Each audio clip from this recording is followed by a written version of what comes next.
guys! I have here lahat ng ginagamit ko for my skincare. Nadagdagan na siya from my previous video. From time to time, I try to find something else. Pag yun at yun pa rin yung ginagamit ko, parang hindi na ako nasasatisfy minsan. Before I start, lahat ng products na babanggitin ko, as usual, ililista ko lahat sa description box. First of all, my skin type is oily. Oily everywhere. Lahat to, oily. Sama na rin natin yung sweaty. Ganito gagawin ko ha, morning hanggang night para lahat mako-cover ko. Sa morning, usually dyan ako maraming ginagawa eh. Nagpe-prepare ako kay Jaya for school, tapos I work out sometimes.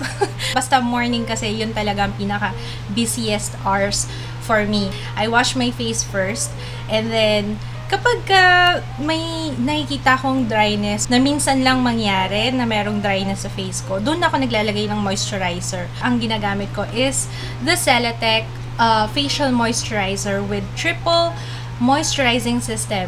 Para lang siyang tubig. This is perfect para sa merong oily skin. Actually, pwede mo nga itong gamitin before you apply your foundation or your BB cream kung hindi naman ganun ka-oily yung skin mo, or oily yung skin mo pero you have dry patches. I highly recommend this moisturizer kasi hindi siya malagkit, para lang siyang tubig. It's clear. Ayun. So, after I work out, so isa rin siguro nakakatulong sa aking skincare yun kasi I do find time to work out. Kung mapapansin nyo, after mag-workout, flush talaga yung aking skin. Parang dumaloy talaga yung dugo. Kaya, ang daming benefits. Malamang, alam niyo naman, maraming benefits ang pag-exercise. So, after nun, syempre, maliligo na ako. And, habang ang aking ginagamit while in the shower, of course, hindi ko na ipapakita ang shower.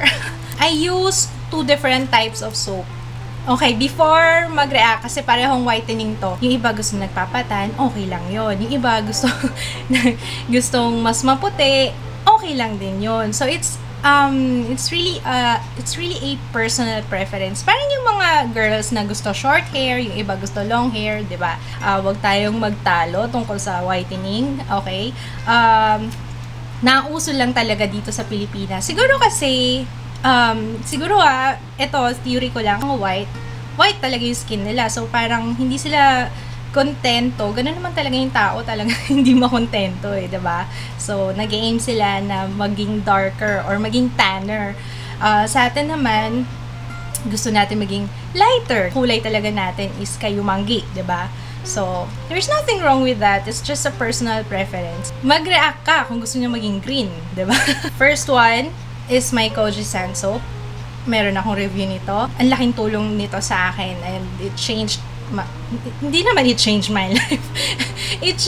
Ito talaga, dito nag-start yung pag-whiten ng aking skin. Hindi na ako masyadong magsasabi ng details regarding this kasi I have a blog post if you wanna check it out. Ilalagay ko yung link sa description box ng blog post ko nitong Koji San soap review. I have pictures there, before and after. I use it alternately with this soap here. This is the papaya soap from Angel Shop.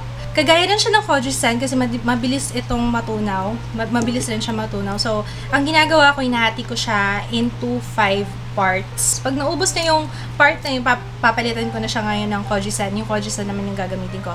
The reason why I do that, kasi hinahanap ng skin ko yung hapde ng Koji San na kapag hindi mahapdi yung ginagamit kong soap, hindi siya effective. Basta, para sa satisfaction na lang din, kaya ginagamit ko siya alternately. Maraming nag-comment sa vlogs na ano daw ginagamit ko kasi pumuti daw ako ngayon compared sa vlogs ko before, kasi I'm doing daily vlogs, so malamang mako-compare nyo. Hindi siya mahapde, pero meron din siyang micro-peeling. Almost the same effect like the Koji San. This is good. This is a must try. Pwede nyo naman subukan kasi mura lang naman siya. Hindi ako gumagamit ng loofah kasi gumagamit ako ng mga body scrubs. Ang body scrub na ginagamit ko is this YC Skincare Kojic Papaya Scrub with Bleach Gluta with Pure Vitamin C. Satisfied ako dito sa scrub na to kasi I have tried different scrubs. Yung iba kasi malalaki masyado yung beads, tapos hindi ganun ka pino. Ito kasi pino, tapos para siyang buhangin. Mas pino, mas okay para sa akin. Mas maganda yung pagkaka-scrub niya sa skin ko. I'm not sure kung talagang nakakaputi siya, pero what I love about this is yung scrub niya. So,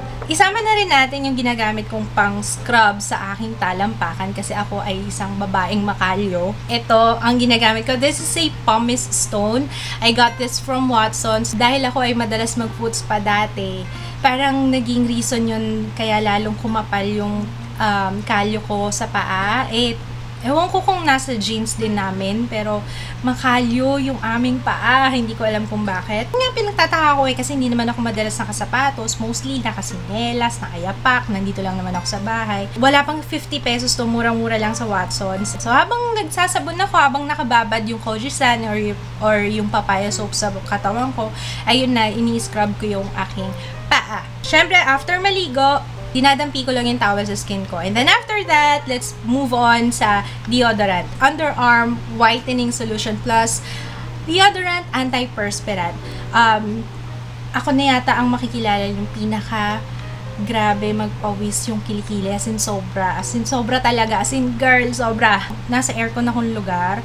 Tapos, kahit nilalamig na ako, hawakan mo yung kilikili ko basa. Ganun, as in, ganun kalala. So, nakatulong naman to kahit papano sa akin. And, naging soft yung skin. Wala na siyang masyado. Dati kasi, ang naiirita ako kasi maraming guhit-guhit yung kilikili ko. Tsaka yung chicken skin. Kasi nag-alternate akong shave, tsaka pluck. Ergo, chicken skin. Lahat ng friends ko, sister ko, talagang nirecommend ko to kasi ang ganda niya talaga. Nahanap kayo ng deodorant na para mag-soften yung skin niya sa kilikili, lalo na kung marami kayong chicken skin, kagaya ko. So, dun lang ako sa conventional bunot at saka shave, dun lang ako. I-apply mo siya using a cotton. Parang nakuha yung dumi na galing sa kilikili kasi may stain, may yellow, brownish stain. Sabi ko, saan galing yun? Hindi naman ako nagpa-foundation sa kilikili. Usually kasi pag nagme-makeup ako, hindi ako nagmo-moisturizer, nilalagay ko lang primer. Hindi ako nagmo-moisturizer kasi malagkit eh.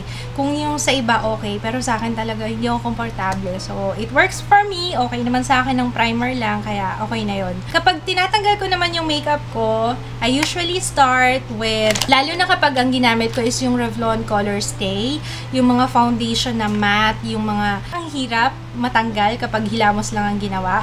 Ang ginagawa ko, I use my facial towelettes first or pwede ng wet wipes. Basta matanggal lang yung foundation sa skin kasi minsan hindi nakukuha ng hilamos lang eh. Dati ginagawa ko 2 hilamos pa bago matanggal, pero masama yun kasi natatanggal na yung yung natural moisture ng skin, lalong na de-deplete. Wow! Sa eye makeup, ang ginagamit ko is this Mary Kay Oil-Free Eye Makeup Remover. Ginagawa ko, kukunin ko yung cotton pads and then ipababad ko lang muna siya doon sa aking eye. Delicate na yung area around the eyes kasi syempre yan yung unang nagkaka-wrinkles, diba? Makikita mo talaga sa cotton pads na natatanggal. Parang namamagnet yung eyeliner, yung mascara, yung eyeshadow. At saka ang tagal niya, buwan bago maubos. Then after that, syempre hihilamos na ako. Royal Beauty L-Gluta Power Anti-Aging Facial Soap. And I've been using this for, I think, 6 months, 7 months na. Noong unang bar ko nito, I know for sure na kailangan kong kumuha ulit nito kasi it's really good. I noticed a difference sa yung sa blemishes ko. Nawala yung mga stubborn na pimple marks na ang tagal-tagal na nilang nandyan. If you have dry skin, lalong magdadry yung skin nyo dito. Kaya highly recommended na mag-moisturizer kayo after gumamit nito kasi nakaka-dry talaga siya. After kung maghilamos, talagang mararamdaman ko nag-firm yung aking skin. Talagang prominent yung melasma ko dati. Tapos ngayon, parang hindi na siya ganun ka prominent. Nakuha ko to nung nagbuntis ako kay Jaya. So, hinahati ko rin siya into 5 parts. Tapos, tumagal siya sa akin ng 4 months. Pag nafe-feel kong marami na akong blackheads, I know kailangan ko ng mag-facial scrub. Ang ginagamit kong facial scrub is this Garnier Pure Active Purifying Salicylic Acid plus Herba Repair. Ito, Pure Active Multi-Action Scrub.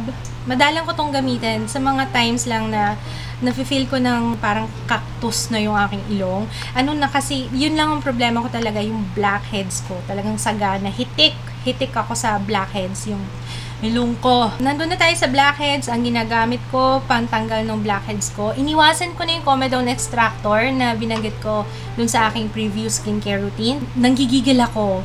Minsan nasusugatan ko na yung sarili. Hindi ko talaga siya titigilan hanggat hindi ako masugatan. Kaya tinago ko na siya. Hindi ko na nga alam kung saan nakalagay. Napansin ko, the more na tinatanggal ko yung blackheads ng ganun, parang lalo siyang lumalalim. So right now, ang ginagawa ko na lang sa blackheads ko, nose pore strips. Actually, ito nga, hindi ko masyadong type. Inuubos ko na nga lang tong Watson's Deep Cleansing Nose Pore Strips kasi hindi siya masyadong madikit. I don't know.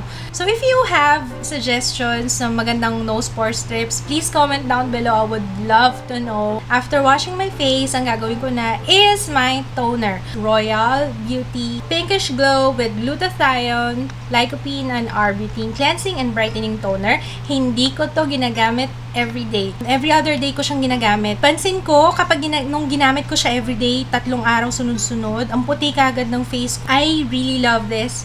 Tapos, ang bango niya. Ang bilis ng effect. Pagising ko sa umaga, kahit ang oily-oily ng face ko, ang puti ng, minsan nagugulat nga din ako, parang ang puti nga ng mukha ko. And after toning, I use my Royal Beauty L-Gluta-Power Line Corrector Cream with peptide technology, glutathione, UVA, and UVB protection.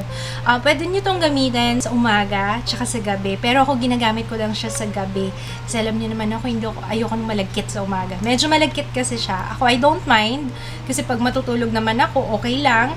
Hindi ko naman mafe-feel yung lagkit na yan. Lately, napansin ko hindi masyadong nagkikrease yung aking concealer.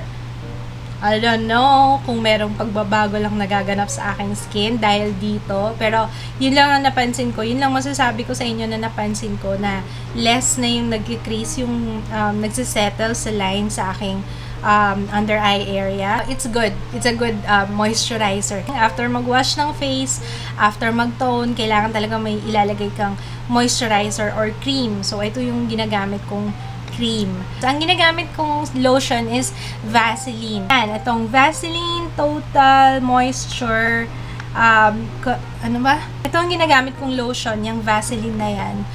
Minsan ko lang gamitin kapag nagsha-shave lang ako or merong dryness na minsan lang talaga mangyari. Sabi ko sa inyo, wala akong problema sa dryness eh. Problema ko, sobrang pawisin, tsaka oily. Yun ang problema ko. Kaya, hindi ako masyadong naglo-lotion. Syempre, pag nagwa-whitening ka, importanteng mag-sunblock. If I have to go out na alam kong maaarawan ako ng matagal, like for example sa beach or magsuswimming, open area, ang ginagamit kong sunblock is this Derm Plus Moisturizing Sunblock. This is SPF 80. Kahit gaano katagal mong binababad itong mga whitening soap sa skin mo, pero nagpapaaraw ka, baliwala lang din. So, napaka-importante ng sunblock. Yun lang masishare ko sa inyo kasi yun lang talaga yung ginagamit ko. Hindi ako masyadong mabusisi pagdating sa skincare ko. Ano kasi ako, parang pansin ko, the more na marami akong nilalagay sa mukha ko, the more na masyado siyang nililinis, pinapansin, mas lalong nagkakaroon ako ng pimples. I don't know bakit ganon. Mostly, kapag nagkakaroon ako ng pimples dahil sa time of the month, so yung pimples ko, hormonal. Okay, so that's it for my skincare routine. Sana meron kayong mga nakuhang bago. Don't forget to thumbs up, ha? If you enjoyed this video. Tsaka, I will be putting up a blog post regarding all of this products. So, if you wanna see the pictures, kung ano yung itsura ng mga produktong ginagamit ko, please click the link down below. Thanks for watching!